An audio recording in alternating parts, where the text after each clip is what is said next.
Well, good afternoon and welcome to my little video chat. It is, what day is it? Wednesday, midweek already. And the date today is probably around the 14th of August, which means if you're here, I don't know if it's a national holiday, but it certainly is a holiday here on the Costa. Tomorrow is a sort of a bank holiday, whatever they want to call it. And I think that maybe it's a national holiday, but what matters? Isn't every day a holiday down here? Except for me, or any real estate agent. No such thing. People want to see a property and suddenly don't go, hello, how are you? What? You want to spend 2 million? What? You want to see it oh, no. No, on Sunday, no, I can't. On Sunday, I'm going for a hamburger. No, I can't do that on Sunday, but you don't do that. It's a bit like a doctor. Hello, doctor, I think I'm dying. When's this? Tonight. Oh, no, I'm busy tonight. You see, you're always on call, aren't you? No, life as a real estate agent. I did write a little piece this morning on my social media about this, making phone calls. The other day I was trapped on a call. I simply wanted, I'm not going to mention the name of the store, I simply wanted to make a payment. And they're sort of asking me, thankfully you speak in English, it wasn't a computer. She was asking me, do you have your NIE number? Yes, I have my NIE number. Do I have this? Are you married? I said, would you stop, please? I want to pay you. What is all this about? She said, well, it's security. It's a security of what? If someone phones up and pretends it's me and wants to pay the bill, allow it. It's stupid. You know, when you ever want to get in touch with the hospital, for example, dial 1 for this, dial 2 for this, dial 3 for that, dial 4 for this, dial 5 for this. And then when you dial it, hello, welcome to this thing, dial 1 for this, dial 2 for that, dial 3 for this. What's a great rap song, isn't it? It drives me insane. You try to book an airline ticket and halfway through booking you said your time has run out.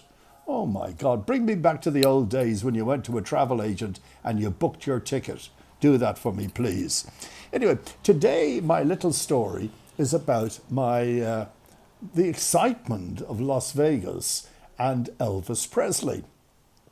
I remember the first time I went to do a show in Las Vegas. Now, hold on a minute. I'm not on stage in Las Vegas doing the Morris Boland show or the karaoke show. No, I'm there to do a radio show broadcasting back into Europe and to here to Spain. Well, if you're listening on the internet, I suppose everywhere.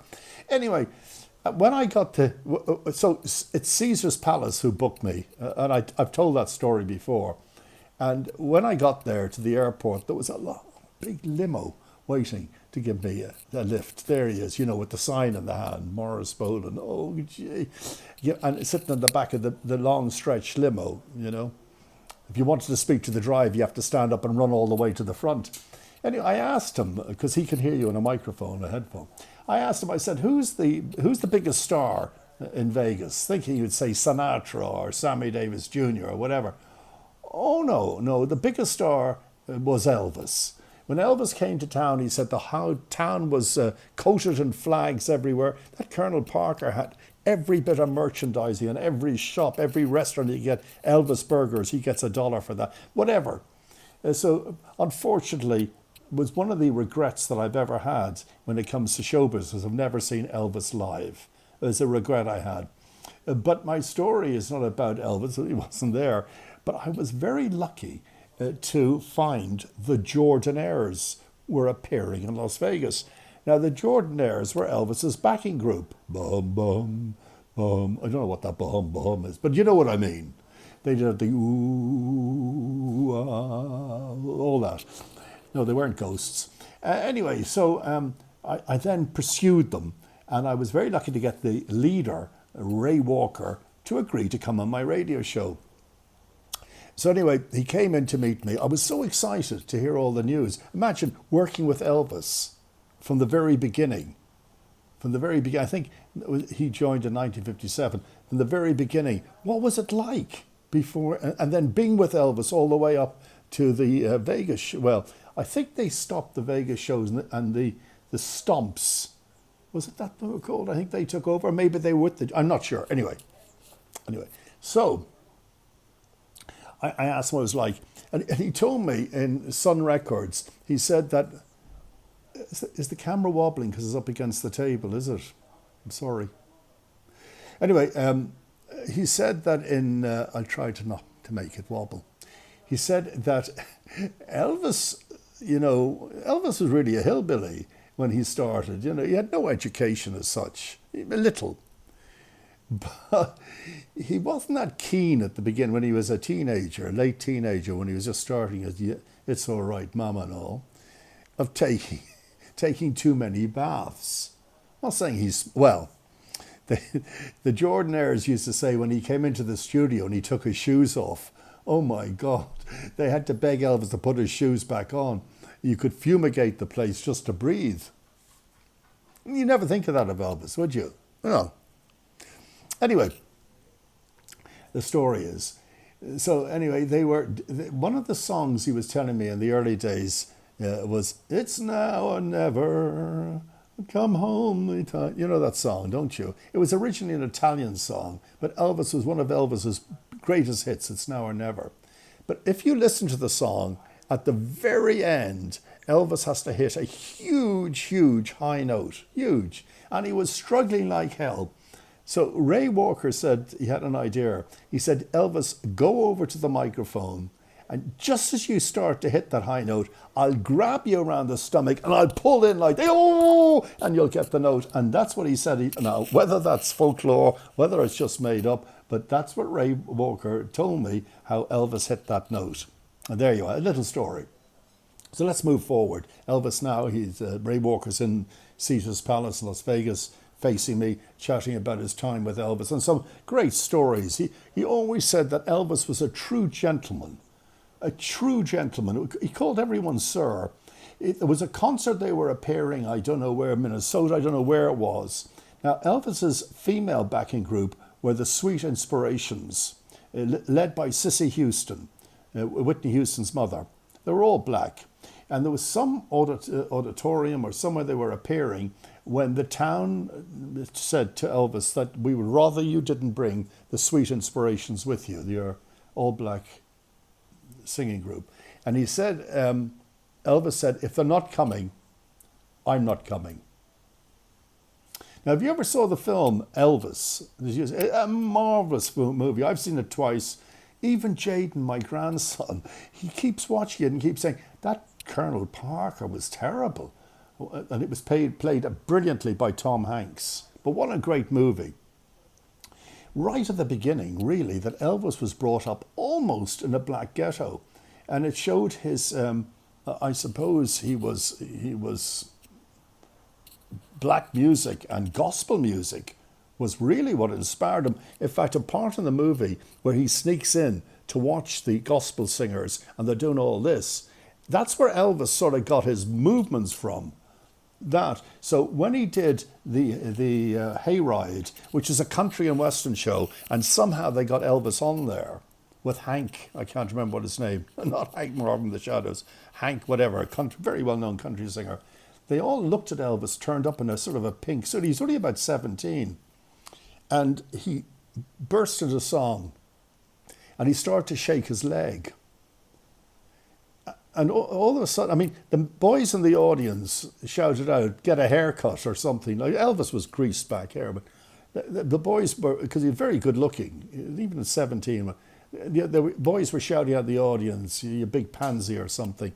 But once Elvis started to sing and started to shake his leg, you know what I mean, get all that, the girls started to scream in the audience. They didn't even know why they were screaming. And of course, the people who ran the Hayward were mortified by Elvis. But the band that were with him, the few musicians, Scotty Moore, I think it was, said to Elvis, keep doing that, keep doing whatever you're doing, keep doing it. And that was sort of highlighted in the movie.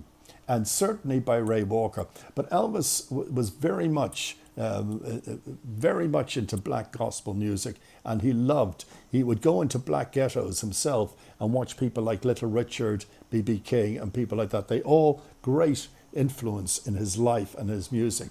So he wouldn't tolerate not having the Sweet Inspirations with him. He said no show, but he actually did the show with the Sweet Inspirations. There's some wonderful stories about life with Elvis. The extraordinary thing to think where he came from and where he ended up was extraordinary. The influence he had on music was well, part of our history. His mother Gladys found it very hard. He had a twin, as you probably know, who died at birth. So for some, seemingly, if you have a twin, oh, sorry, I don't see my lip or something. I don't know. If you have twins, what? Did something fly into my mouth? If you have twins it's driving me mad.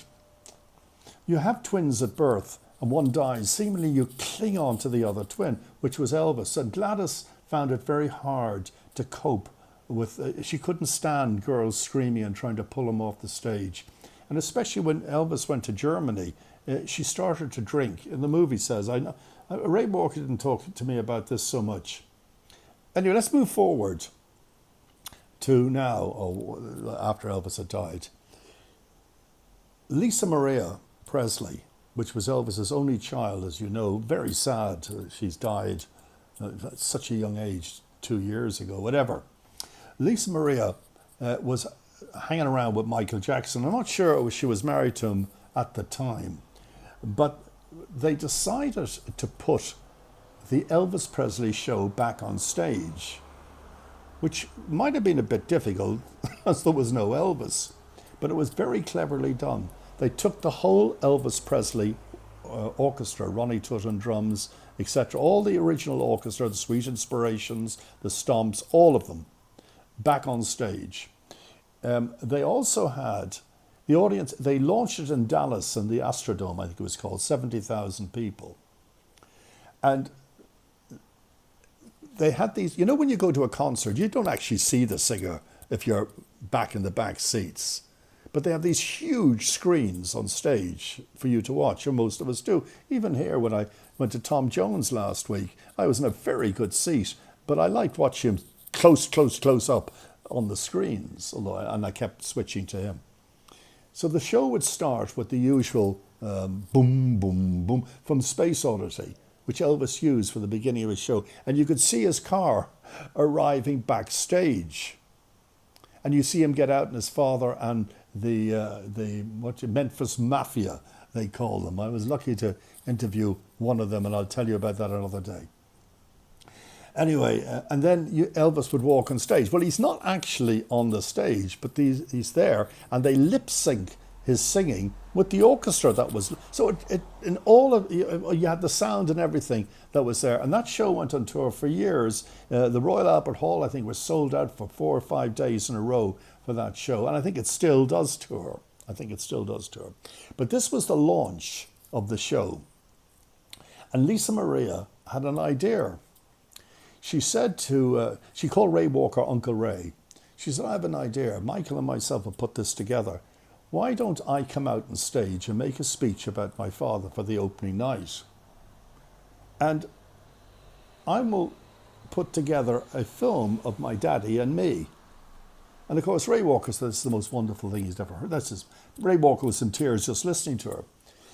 So anyway, the big night came, and no one knew what Lisa Maria Presley had planned. She said little Lisa was standing backstage. She had horn-rimmed glasses on, and she said she'd organise a surprise with Michael Jackson. Well, she said. Anyway, 70,000 people were there. They never knew, of course, that Lisa Maria, they've never seen her before, would come on stage. Just as the lights went down, she walks out. Well, Ray said 70,000 people stood and applauded, which felt like 10, 15 minutes. They wouldn't sit down. It was the closest thing these fanatical fans could get to Elvis, his daughter. Anyway, when they calmed down, she made a speech about her daddy. I think she was 9 when her daddy died, Elvis. She was very close to Elvis. And she said that I have arranged a surprise. And with that, on the huge screen, came Elvis. And he was singing his big hit, Don't Cry Daddy. I'm almost tearful telling you this. And what they had done, Michael Jackson's engineers, is they put Lisa Maria on the front row when she was like 3 years old. And Elvis had bent down to her and said, "Don't cry, Daddy." And she looked up at him. And as Ray was telling me that, he teared up. He filled up. And because he filled up, I filled up. And I turned around to the producer and told him to put he had Elvis music ready. And he slapped on one of Elvis's big songs. It was a very moving moment. Because imagine Ray Walker had spent most of his life with him.